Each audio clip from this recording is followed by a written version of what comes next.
Hello, everybody. I'm Allie Burns, CEO of Village Capital, and I'm just honored and delighted to be here today with two incredible leaders to talk about the importance of startup ecosystems led by Black, Indigenous, and people of color leadership, and the ways that philanthropy can and should continue to support those ecosystems. So I'm going to set the stage a little bit and then have my fellow panelists introduce each other, and then we'll jump into a conversation. As stated in the comment section, you please do feel free to add your questions for the panelists at any time. I'll keep an eye on the chat and lob those questions over as appropriate. But just to set the stage a little bit, to share some context on what we're talking about today.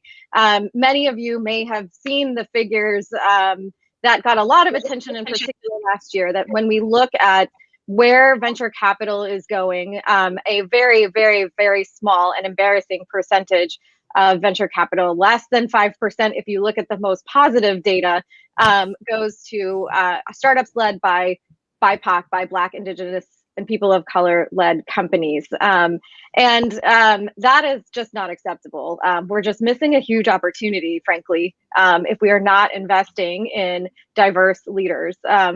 We do have a bright spot, though, in all of this. Entrepreneur support organizations, incubators, accelerators, other entrepreneur programming are playing an ever-growing role in supporting, funding, and sustaining innovators of color.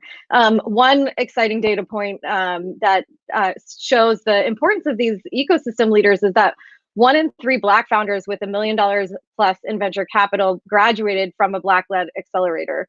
But these types of accelerators are chronically underappreciated, undersupported, underestimated, and underfunded. And you're going to hear a little bit more about that in a moment. So we're excited to talk today about how do we take those bright spots and really maximize them, and what is the role of philanthropy, also of government funding, and of people who are in the investment community to continue to support these ecosystem builders. So I'm going to turn it over to my fellow panelists, Kelly and Charlie, to introduce themselves, and then we'll jump into the conversation. So Kelly, I'm going to kick it to you first, and then to Charlie. Thanks so much, Allie. Hello, everyone. I am Kelly Burton, and I am the founder of Founders of Color, as well as the executive director of the Black Innovation Alliance. And BIA is a national coalition of innovator support organizations. So these are organizations that exist to support small and medium-sized business owners, tech founders, and creative technologists. And so at BIA, our work is really committed to helping to build the sort of ecosystem that is necessary for Black entrepreneurs and innovators to thrive. And I'm so excited to be on this panel today. To you, Charlie. Good morning, everyone. My name is Charlie Cooksey. I'm the founder and CEO of WePower. WePower partners with Black and Latinx changemakers and entrepreneurs to build both political and economic power. And we do that work specifically around economic power building in 3 ways. We focus on accelerating the number of Black and Latinx founded businesses based here in St. Louis. We focus on making sure they have access to capital, ranging from zero interest loans to revenue-based investments. And we also really back to collective and communal power. We're focused on ownership. So as we decide what companies access capital, access support, we make sure the community gets to vote democratically in terms of what companies we do and don't support. And we've also designed our model so that as we yield returns on investments, some of those returns are managed by community to fuel their future. So it's an honor to be here today. And I think this is a really important conversation. Charlie, your community-based model is really important, and I do want to dig into that during this conversation. But before we go there, maybe starting with a question that's really for both of you, talking about sort of the big picture right now. We know that 80% of budgets for entrepreneur support organizations, like all of ours, come from philanthropic sources. But if we look at the data that we have from a very limited set of data, but that we have on nonprofits, we see that nonprofits led by founders of color are raising roughly half as much as similar organizations led by white founders. So I'm curious for your thoughts. I know, Kelly, you have a very pragmatic way of looking at this as sort of why is this happening, and would love to hear from both of you on this. So I'll jump in there. I think everything traces to wealth and your access to wealth. Your access to wealth determines your access to everything. And so what we know is that the average white child enters the world with 10 times the inherited wealth of the average Black child. And that disparity shows up in every aspect of that child's life, from where they're born to where they live, how they grow up.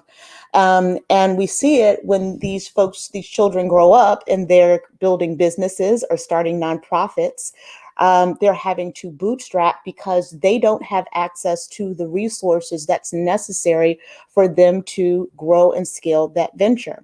And so that means that white-led nonprofits have more access to individual donors.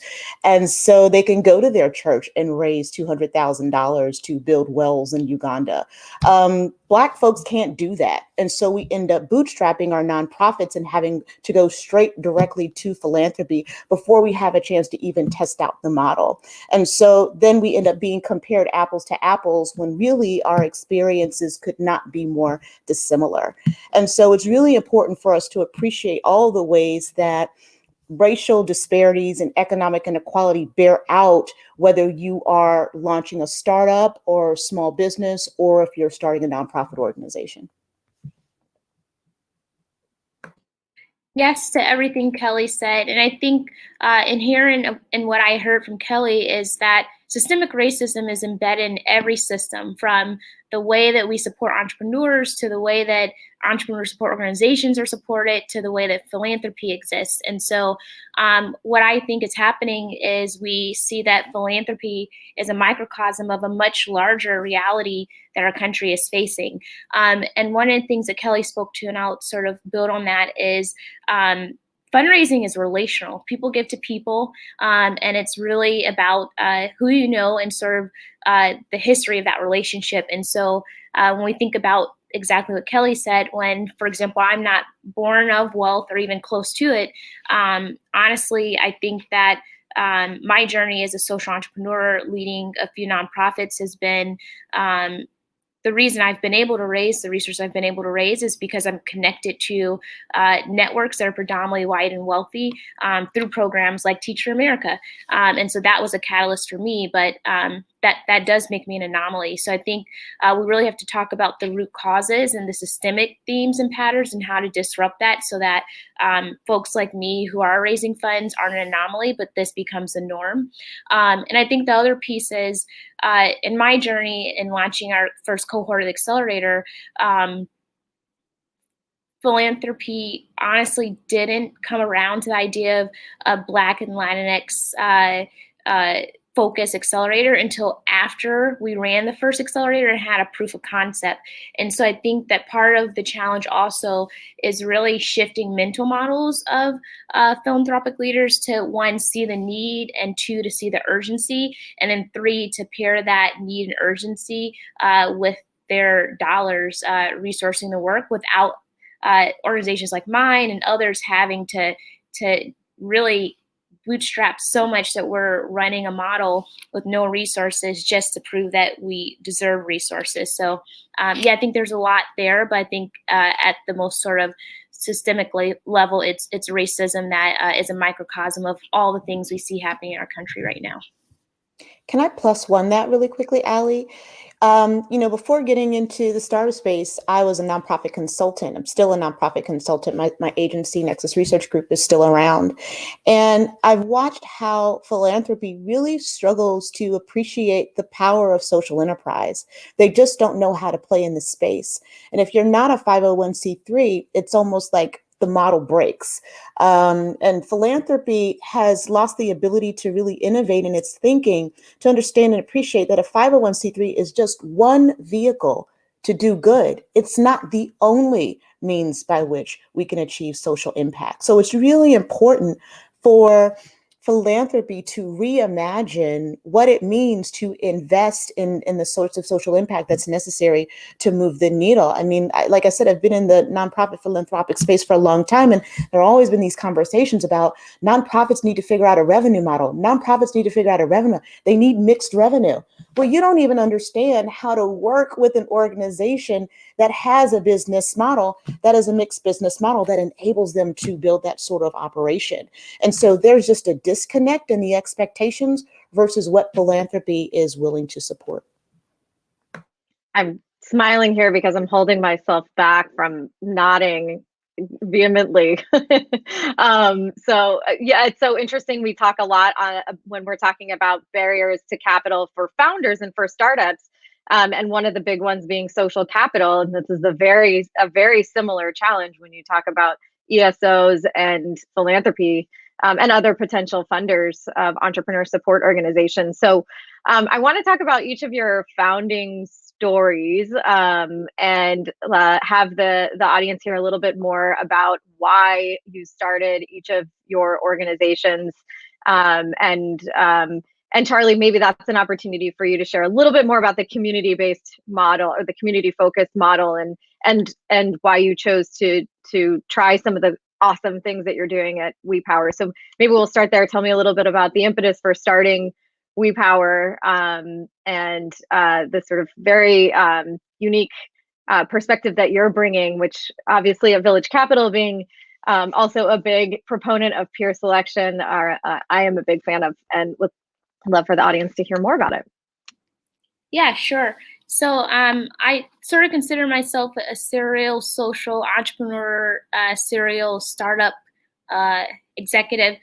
So when I came back to St. Louis after completing my undergraduate studies, I was culture shocked, honestly. I was born and raised in what I call the hood, still live here. And I see the hood is a place of beauty and brilliance, of Black brilliance that has been harmed by systemic racism and disinvestment. So I just want to clarify, it doesn't have negative connotation for me.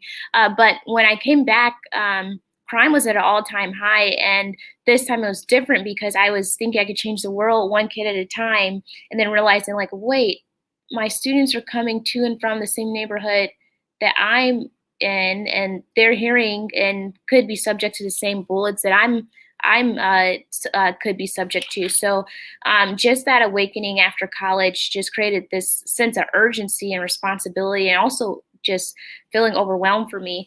And so I quickly started to default to what's the solution, and then how is entrepreneurship the path towards that solution. So my second year in the classroom, started an educational access and leadership development organization. And by the end of my second year, I was out of the classroom, working with pretty much all of my students full time, supporting them with getting support with gaining access to the best college prep high schools, and supporting them with college matriculation. But through that journey, things were going really well. We were hitting all of our metrics. We had our first group of scholars who were preparing to graduate from high school and go on to college. And then Mike Brown was killed in St. Louis and Ferguson. And so for me, like the rest of the world, it led me to question, what does it even mean to access a great education if our young Black people can't even live to take advantage of their education and pursue their dreams and their goals. So I was at this intersection in my personal journey where I was thinking about the reality that a lot of what we see in St. Louis and across the country is a power problem. Who has power, how it's being used, and the intersection between power and race. And so for me, founding WePower was about power, believing in the collective power of we. And the more that we build it, the more that we get organized, folks who have been historically oppressed, the more that we can build enough power to shift systems to nurture our lives instead of destroy them.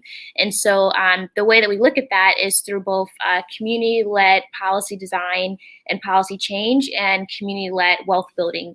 And so for the wealth building work, we believe that entrepreneurship is a lever towards wealth building, but not the end in itself. And so we're constantly looking at, for example, which businesses can create the most jobs in our neighborhoods, which businesses have shared values of community well-being, are committed to environmental sustainability, are committed to political power building, because we see entrepreneurship and entrepreneurs as a key part of movement building, not just the single thing.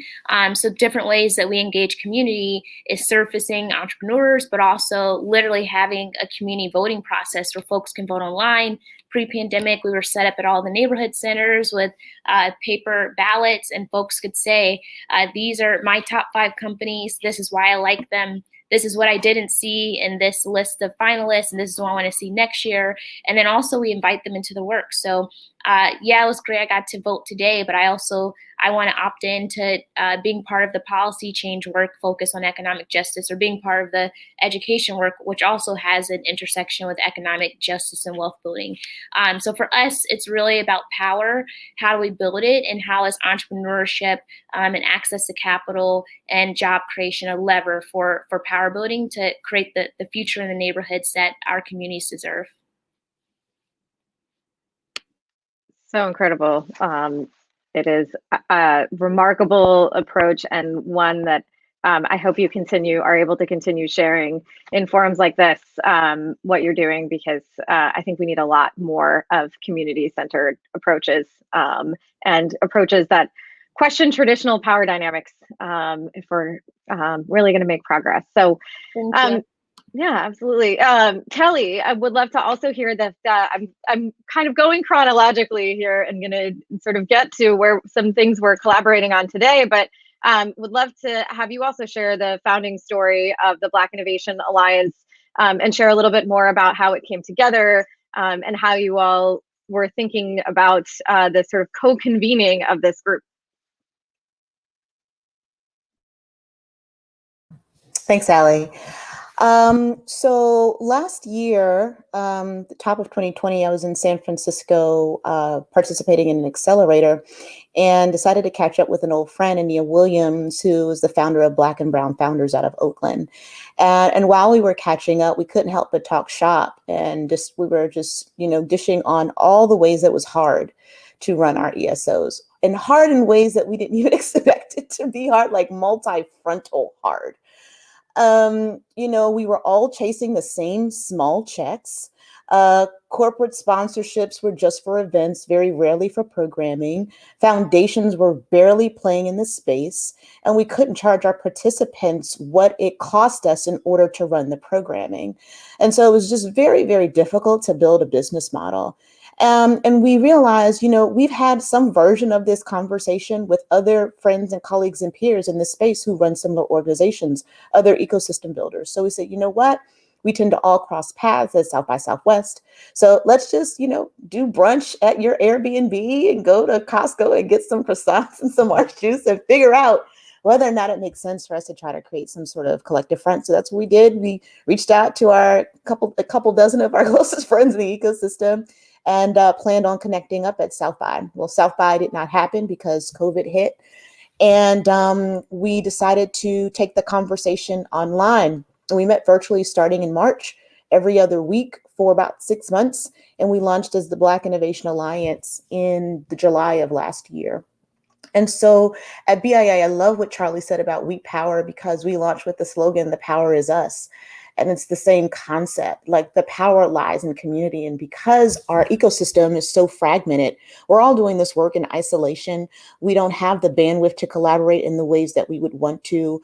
And it just inhibits our ability to really establish a collective front and build power and assert our power in the ways that make sense for the communities that we serve. And so at Black Innovation Alliance, we have a distributed network. It's a non-hierarchical coalition. I serve as executive director, but that's just because there needs to be a person whose function it is to move the work forward. But our decision making is democratic.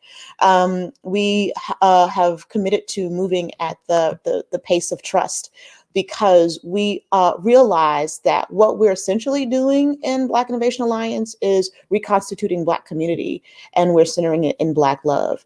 And so for us, it's about entrepreneurship, like that's the work, but it's also about how do we model healthy culture, healthy community in ways that really enable us to advance the sort of work that is necessary to kind of pull it all together. I love that phrase, moving at the pace of trust. I'm filing that away. So you mentioned South by Southwest, and Charlie, we were on a panel together last year as COVID was starting to hit, had to move that panel to a virtual format. And that feels like a lifetime ago. But you've seen the impacts of the pandemic in the WePower community on entrepreneurs. Both of you have seen the impact of the pandemic. And I'd love to hear a little bit more about what you're seeing amongst entrepreneurs and how particularly BIPOC-led entrepreneur support organizations are stepping up to support them. Sure. Well, first I want to start with the pandemic disproportionately impacted Black and Brown folks, even aside from the reality of them being entrepreneurs. So we kicked off our very first accelerator the week before the pandemic hit. We were here in our office. We had lovely food and we were in a nice conference room and our workbooks, and then had to quickly pivot and facilitate the rest of the 6 months virtually. But first, I want to speak to we had 10 entrepreneurs. Some of them lost immediate family members, including parents. So not only was it challenging for them as entrepreneur, it was challenging for them because the pandemic hit them in a very personal way. And I think something that I really appreciate about the way we model our accelerator is we focus on people over profit. We focus on the entrepreneur and their well-being. And so we had already budgeted for our accelerator to offer and cover the expenses for wellness, coaching, for therapy, for folks to really focus on their own social emotional well-being. So we really had to lean in there more than ever. So I do want to speak to the fact that there's this double challenge with the pandemic, the fact that Black and Brown folks are dying at alarming rates, and also on top of that, trying to run businesses as entrepreneurs. So some of the data showed that about 40% of Black businesses closed by April of last year. I read another stat, I don't know if that was from you all or somewhere, that about 50% of Black businesses are at risk of closing as a result of the pandemic. So we see it hitting communities really hard. And to me, I think it speaks to why supporting Black-led and Black and Brown focused ESOs is so important. So amidst the pandemic, despite all the things happening in the world as a result of it, our entrepreneurs ended up increasing their average monthly revenue 3.5x. They were able to go on to raise nearly $500,000 in capital just between now. Over the last 6 months since the accelerator, some of them have been accepted into larger and more established accelerators like Techstars and doing deals with Fortune 500 companies. So they're all around and still sustaining. So I think not to say that WePower is amazing, but I do think it speaks to the importance and the necessity of accelerators and entrepreneur support organizations. And imagine if every BIPOC entrepreneur was able to access an ESO throughout this pandemic. Imagine how many of them would not only be open still, but thriving. And so I think that's been my big takeaway about just realizing that things that were needed pre-pandemic were needed even more. And I hope that we can make the pivot towards investing in ESOs even more as we come out of this pandemic. And the centering of wellness as a framing for you from the get-go regardless of the pandemic. I mean, that's something that everyone can learn from that's leading an entrepreneur support organization.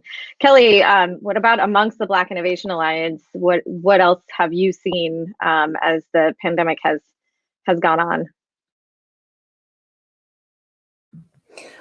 Well, I'd say the biggest thing that we've seen is just going back to Charlie's earlier point about just having to pivot in the moment.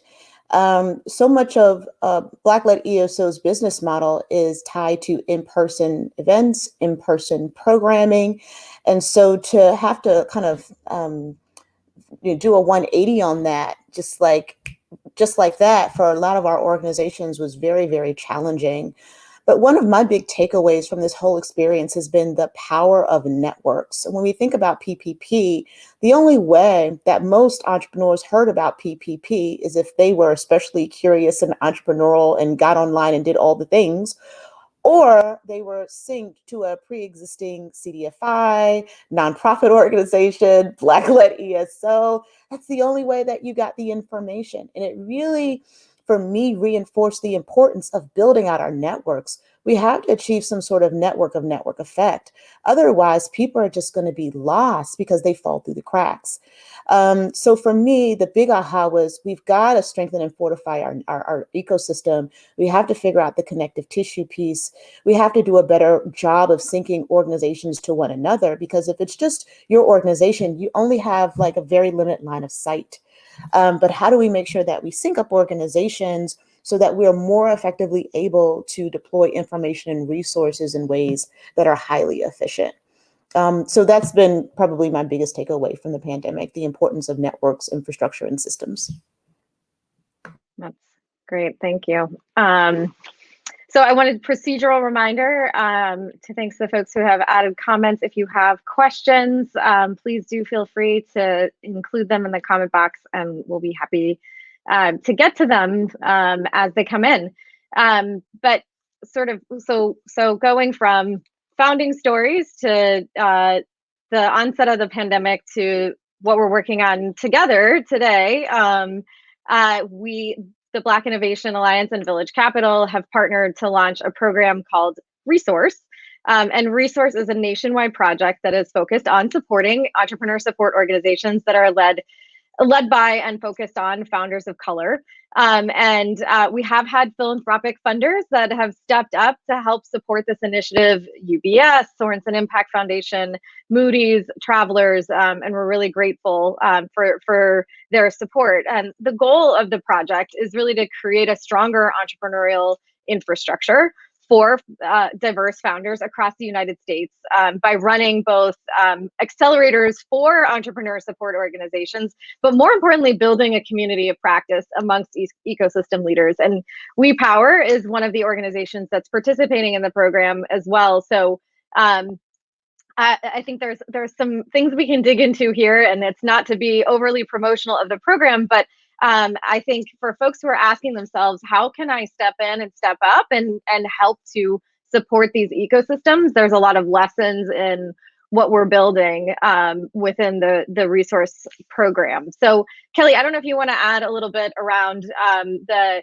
motivation on the part of the Black Innovation Alliance to partner with Village Capital on a program like this, and I can kind of share a little bit on that as well. Well, it was a little bit of serendipity that brought us together. I think we were launching at the same time that you all were ideating and fundraising around this program. And it just seemed like it made all the sense in the world for us to collaborate. I would say that for us, it's been a really healthy partnership because we went into it saying, okay, so how can we model something where we can learn how two intermediaries, one led by Black folks and one led by white folks, can do this work well in a way that's not extractive and through a lens of racial equity and cultural competency. And so even when we were planning in the early days, it was like, okay, so can we have open conversations? Because there's no way we're going to do this well if we can't have hard conversations. And so it's like we primed the space to say, if as things crop up, we need to be able to talk about it. And that has really enabled us to learn along the way. We're very clear that it's a pilot. Nothing like this has ever been done before. We're hoping that there will be more. But I would say from the very beginning, we were aware of all the ways that this could go wrong, all the ways we've seen it going wrong, so that we can be mindful to ensure that we don't fall prey to those similar pitfalls in building out resource. But from our standpoint, it's been a really, really helpful, healthy, and productive collaboration. And one for which many of our organizations have benefited. 9 out of the 13 organizations that are a part of Resource are BIA members.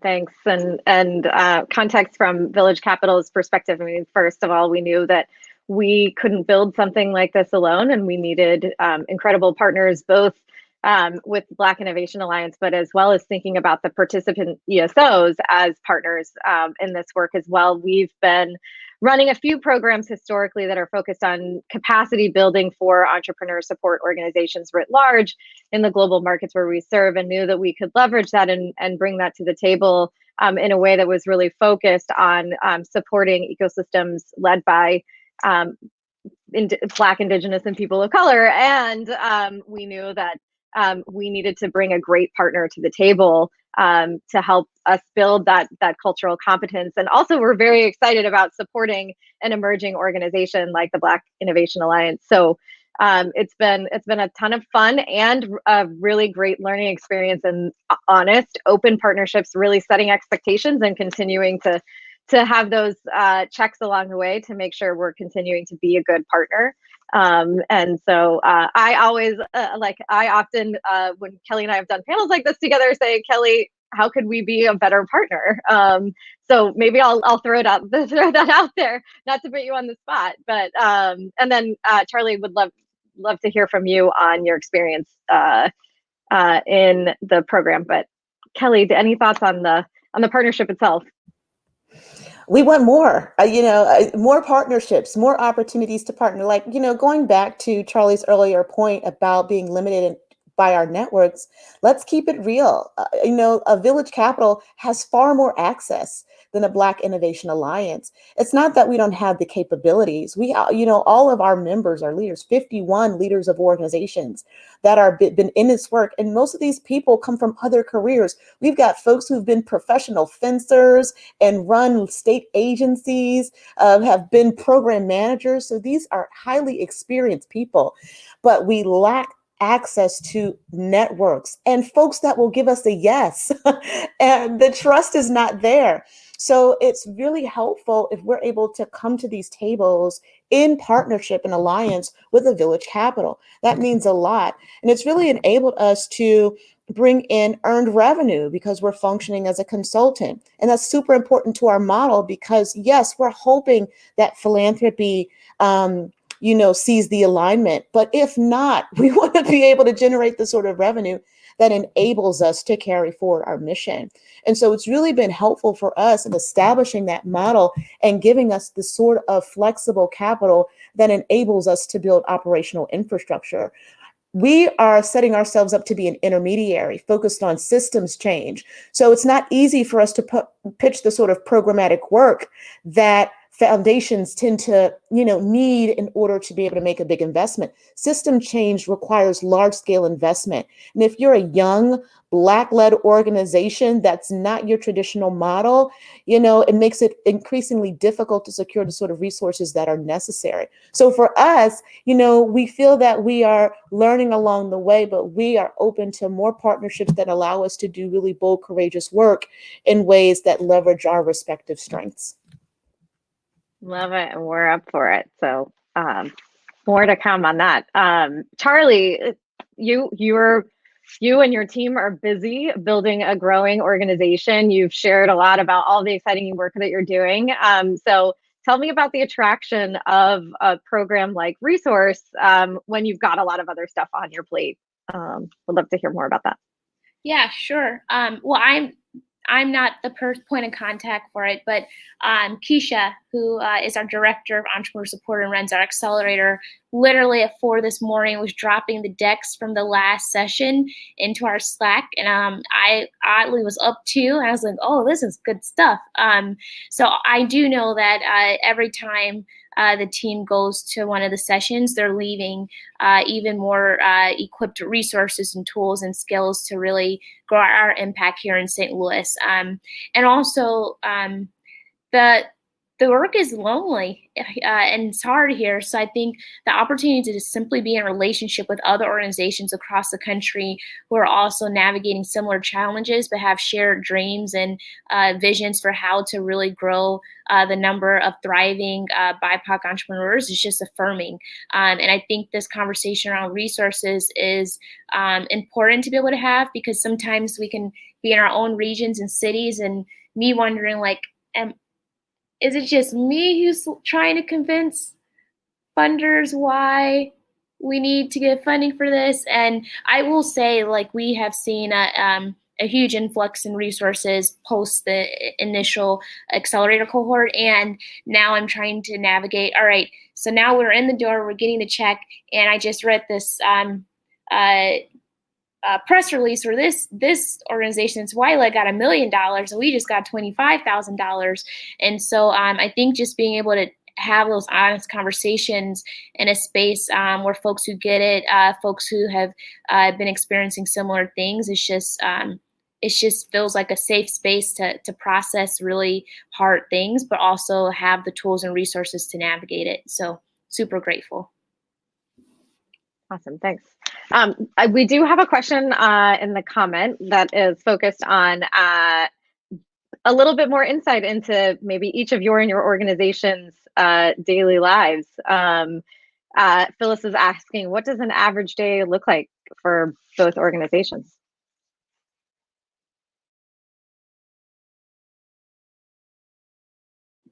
Okay, I'll kick it off. Well, I think the general theme for me is there is no average day. It's just a wild ride.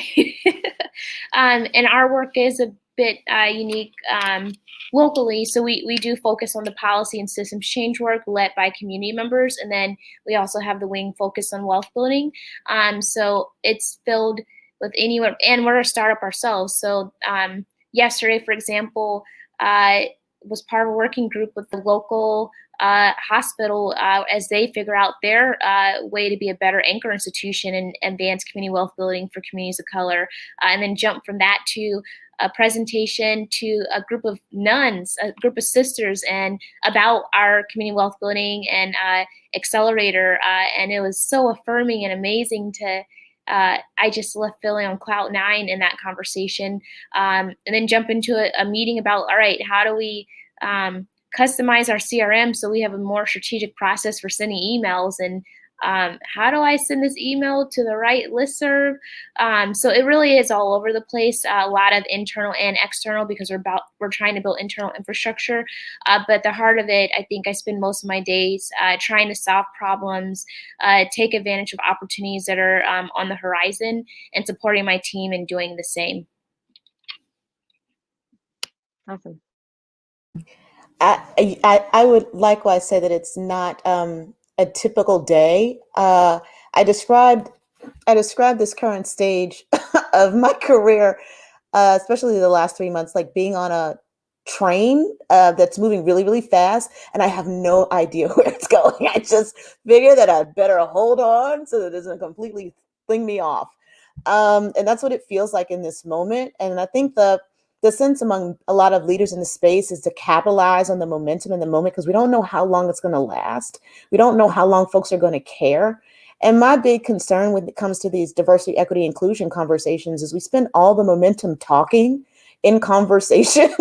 And by the time it's time to act, we're on to the next shiny object, and we haven't done anything. And so we have these flashpoints where there are all these announcements, these millions and billion-dollar announcements, and you don't see anything come up from it, and there's no accountability. So going back to this need for power building, who's holding these Fortune 500 companies accountable who said, oh, we've dedicated, $50 million to Black female entrepreneurs? Well, where's the money at?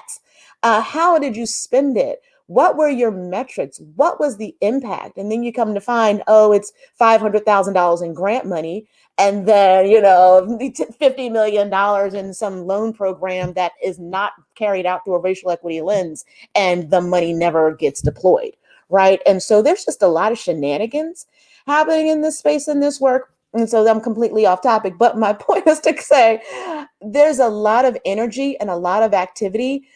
We experience a lot of inbound at BIA, folks who want to figure out a way to partner. So a lot of my time is spent trying to have those conversations to figure out the mission alignment. And usually that's not an initial call. That's a steady cadence of conversations until you can figure out the fit. So there's a lot of that. And there's a lot of committee work in Black Innovation Alliance because we are a distributed network. So it's not the easy path where a couple of people make all the choices. And so we have to figure out democratic models for decision making that enables us to build trust, but also get the work done.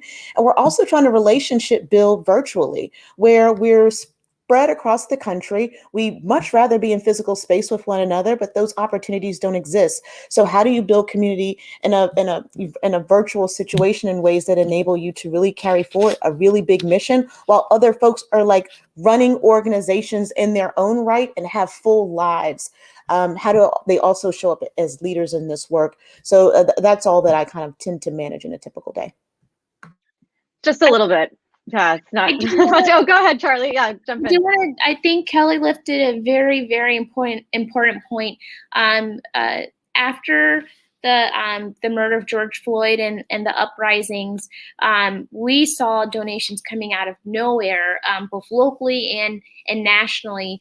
And it was so exciting because we had these resources we didn't budget for, and honestly, we're trying our hardest to execute on a really bold mission with limited resources and being a Black-led startup.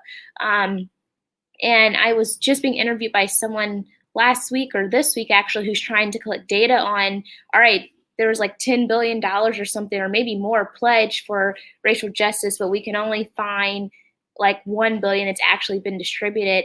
And I was saying like, yeah, like as much as I appreciated those unexpected resources last year, I don't even know how to budget and project. Like, will those folks, like, are they going to give this year? Like some of those folks I can't even get a meeting with or I didn't even meet. They just wrote a check and was like, here you go.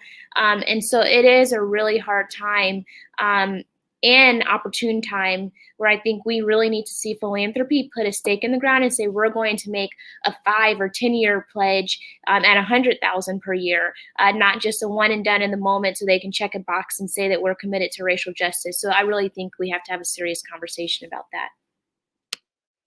Yeah, I want to give that like just a huge standing ovation. The accountability question is such an important one. Who is holding people accountable? Who's holding companies accountable for these commitments? And how are we going to get the data? Because right now, the only data that I think we sort of have to understand what has happened, or at least that I've seen, is around venture capital. And that's one very small slice of the pie, but also an important indicator. A lot of conversation about getting money to Black-led founders last year, and the number is still below 1% from the data that I've seen from 2020. So what can we do to both hold people accountable and get the data that is needed, I think is a really important question. I don't want to ignore the questions that are coming in from the chat. So there's a question from Kathy about WePower and the Black Innovation Alliance and collaboration that maybe goes beyond the resource program. I don't know if there's anything you all want to add on that, and then I can jump to another question. We are already tagging in the private chat. We're ahead of you. There's partnership. Stay tuned. Partnership developing. Awesome. And then Patrick has a question for you, Charlie, about community wealth building and your approach to community wealth building and any connections to other community wealth building efforts around the country. Yes, thank you, Patrick, for that question. And I saw it, so I was trying to pull up our notes. So we're actually, we formed a working group earlier this year, mainly made up of residents from predominantly Black neighborhoods that have been historically disinvested. And so we're working with them right now to define what does community wealth building mean for us here in our neighborhoods? What are the values of community wealth building? What are the indicators we'll use to measure over time? Are we actually building wealth?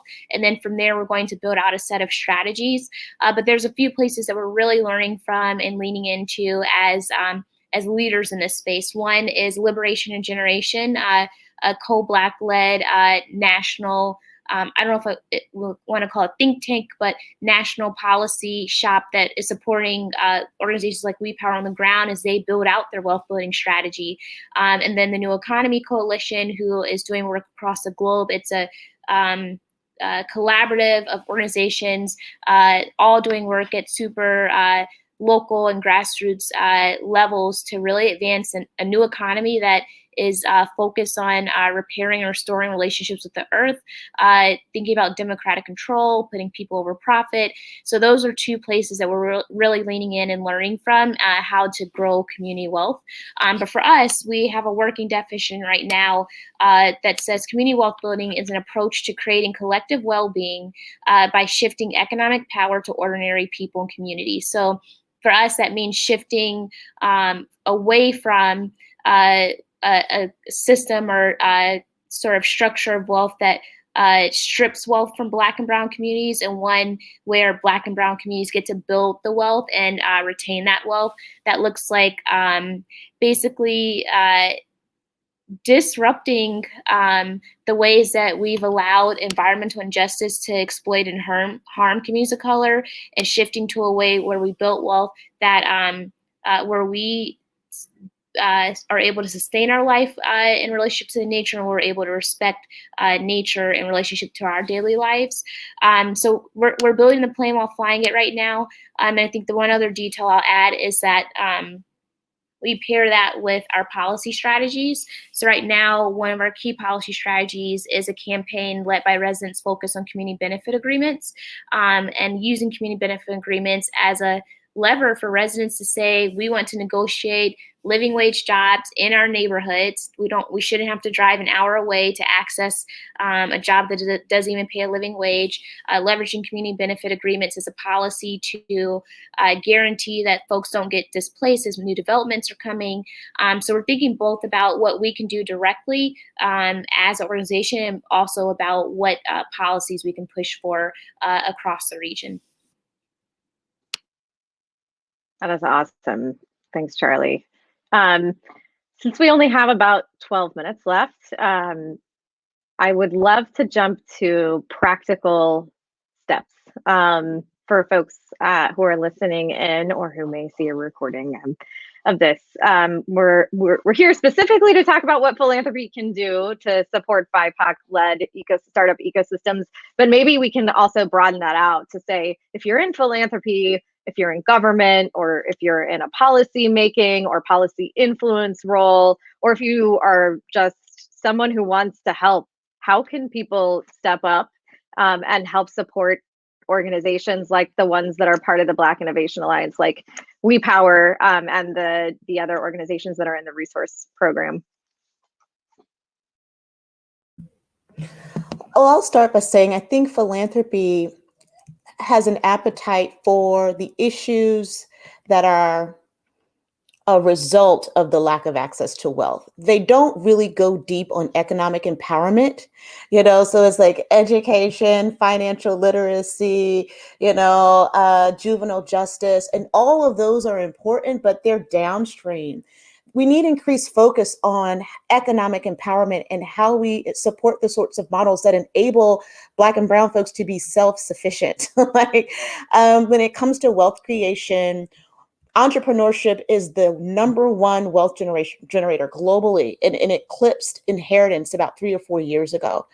And so if we're going to close the racial wealth gap, it's going to be through entrepreneurship. There are other ways of creating wealth, but that's usually stuff that people do once they created wealth through entrepreneurship.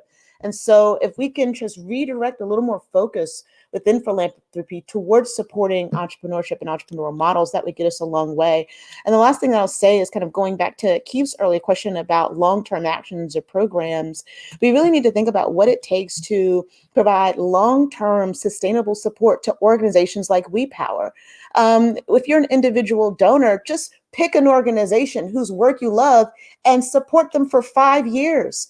If we had anchors in this ecosystem, we'd have increased sustainability, because what happens is you have organizations that filter into the ecosystem, leaders that see a need, they start an organization, can't figure out the business model, and they shut up shop in 2 to 5 years because they got to get a real job, because they can't figure out how to make it work. So you have all of this turnover in the Black serving ecosystem, and we can't stabilize. So we need programs like Resource, which is dedicated to follow-on dollars to ensure that that WePowers of the world have long-term sustainability, that they can plan for 5-10 years out, and they're not constantly chasing $25,000 checks. Just come with the $1 million check and check back in with them in 5 years. Yes, to every single thing Kelly said. I would just add a few things. I was actually going to say cut checks to intermediaries like BIA. I don't even know if like is right because I sense that BIA might be the only type of organization and network like this in the country. We need intermediaries that are Black led. I've seen a growth in intermediaries across all types of systems, education, economic, and honestly, most of them are led by white folks, controlled by white folks, and then they'll use a small percentage of the dollars to go towards BIPOC work. So I think it's so important and so unique that BIA exists, and we need to really put resources behind it. And yes, funding organizations like WePower across the country at the local level. And then the other piece right now is these stimulus dollars. We have billions of dollars coming to regions that have never seen this type of money at once. And there's a way, I think, to think both about the immediate but also the long term. Imagine if we leverage these stimulus dollars, if we leverage philanthropy to set up funds in every region across this country that supported scaling the number of BIPOC-led businesses and making sure they had access to capital that isn't going to strangle them of the freedom they need to make their companies work and thrive. The second piece, so the first one is around cut the check and do so, like Kelly said, multi-year funding. The second one is make connections.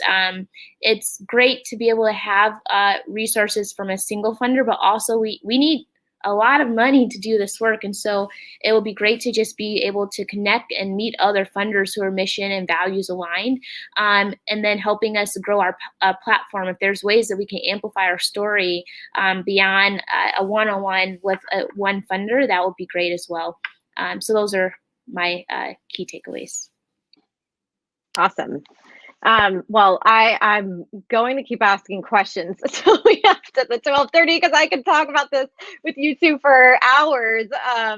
But one of the things that Kelly and Charlie, your comments brought up are conversations we've had previously too about the importance of proximity to the problems. And in addition to entrepreneurship as a critical path for wealth building, entrepreneurship is a critical path for solving problems that exist in our society and addressing inequities. And one of the reasons it's, we believe at Village Capital that it is so important to look beyond where VC is going today, mostly to the coasts, mostly to white male founders, is because we're missing an opportunity to solve the big problems of our time through entrepreneurship. And I'm curious if either of you have any thoughts on that, including as a way for other folks to help support entrepreneurs who have more experience in proximity to the problem.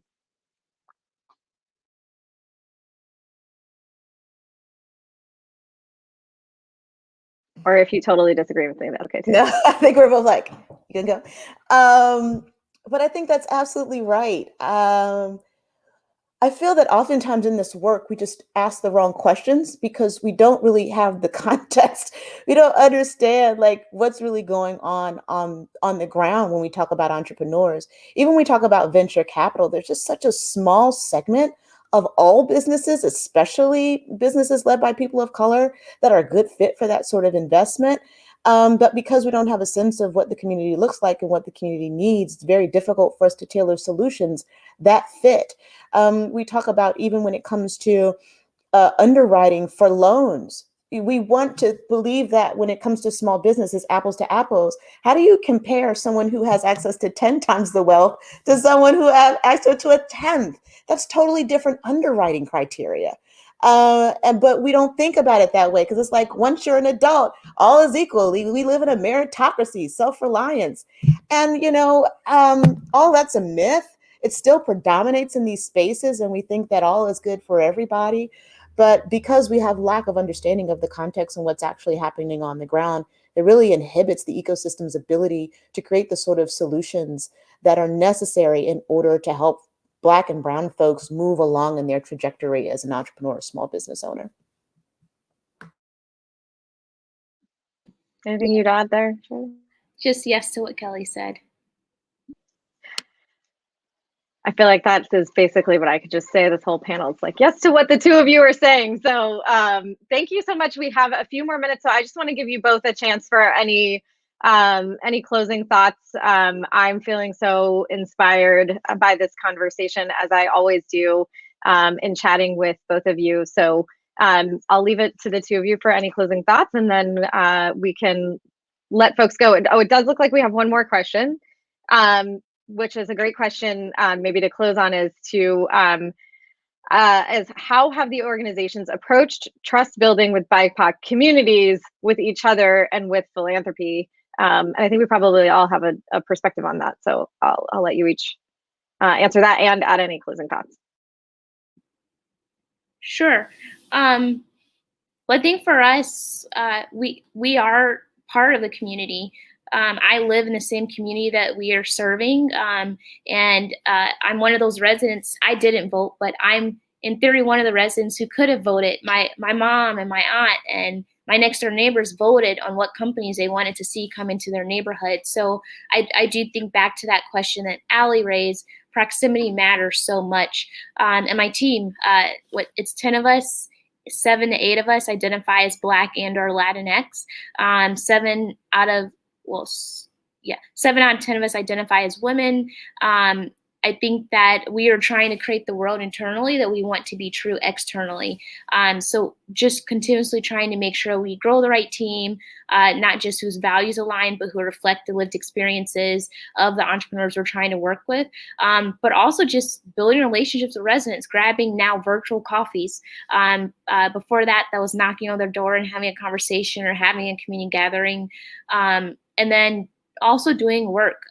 There are ways where WePower is a Black-led org, but WePower could be a Black-led org that is perpetuating white supremacy if we don't disrupt the patterns and behaviors that we've been conditioned to believe. So we've been doing work to work on our own identity development and wrestle with our own privileges, both as individuals and as a team, and trying to figure out how does that look in terms of even things like our employee handbook, so that we're disrupting patterns that could harm our ability to build relationships with community. I love that. I would say within Black Innovation Alliance, when it comes to trust building, it starts with love. You know, I know love is a 4-letter word. And people don't like to talk about it. It's like, love. Dare you say it, love? Yeah, love. Because when it comes to this stuff, especially when you're building community and among leaders who have experienced a tremendous amount of trauma.